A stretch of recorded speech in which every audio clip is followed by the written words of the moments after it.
Hello, and welcome into the Piles of Paragraphs creative space.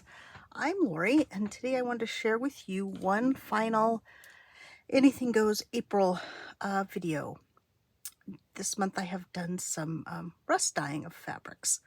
So these are the fabrics that I started with, or part of the fabrics that I started with.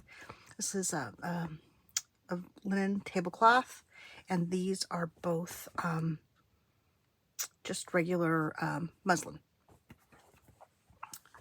This one's been washed many times. These have not been washed.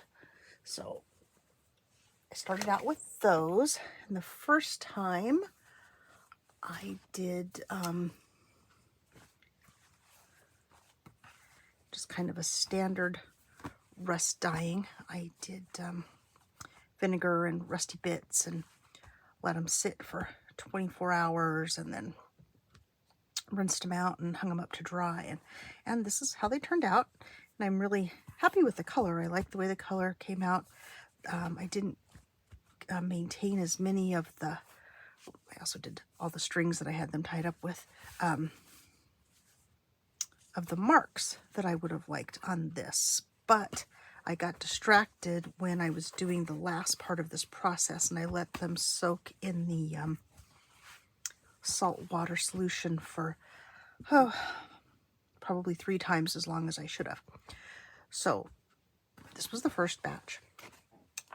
And I was wondering, because I also in that batch did a couple of pieces that had been coffee dyed.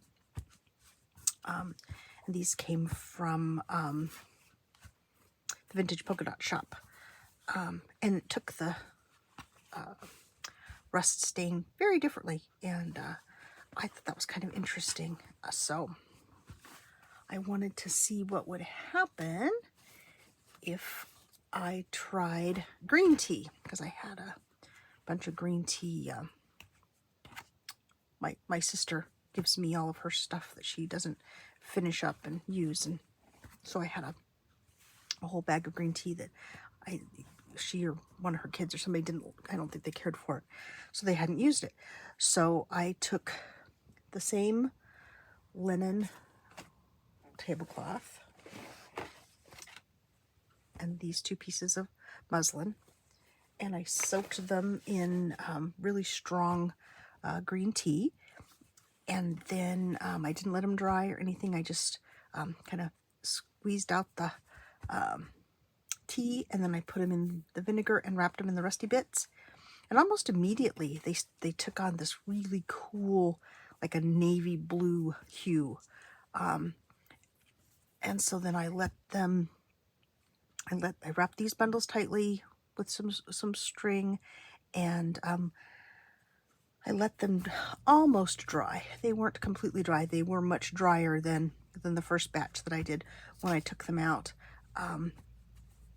And then did the salt rinse and water rinse and let them dry. And this is what they came out with. So it's a totally different color. This is the linen, as you can see. Totally different, much grungier. The marks, the rusty marks, held into the fabric much better. That may have had something to do with me being more patient this time and letting them dry. I don't know. But I know the change in color has to be the green tea.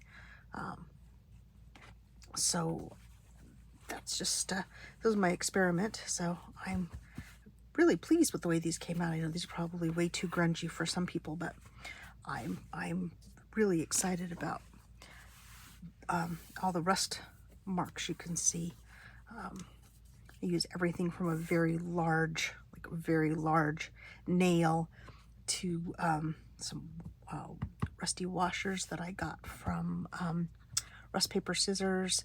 And then on this one, I also got a rusted ampersand from, I'm not going to get the name of the shop right. Thor Forge, I believe, is the name of the shop on Etsy. And I also got some little rusted hearts. And I don't know if any of the hearts stayed heart-shaped, but they did lend some great rust to the fabrics. I also used some rusty keys and, you know, smaller nails and screws and pretty much any bits of rusty metal that I can find to put in, I do. So this is what we came up with this time. I don't know, next time I think I might just do regular tea and see. I don't think I'll get quite this much color, but we'll see. You never know. Yeah, I think this is where my giant nail was. That's like a 6.5 inch. I mean, it's huge. It could almost be called a steak. It's so big. But paper clips. I did think I had some rusty hearts in here, but I'm not seeing them now. Oh, here's one. Yeah, that was one of the little hearts. So this was another one of my projects for Anything Goes April. I wanted to do some rust dyeing. I hadn't done any for 3 years or so. So I don't cook mine. Of course, if you follow me or if you've watched many of my videos, you know I live in Arizona. It's hot here, so I just wrap them up tightly, put them out in my garage. This batch I did sit outside for a few hours yesterday, not in the sun though, in the shade, and then brought them back into the garage overnight. And when I went to get them after I did my videos earlier, they were pretty dry. So there you go. So we go from this fabric, which is, you know, nothing wrong with any of those. They're all perfectly nice, but with a little green tea and rust, get that, and with just a bit of vinegar and rusty bits, we get this.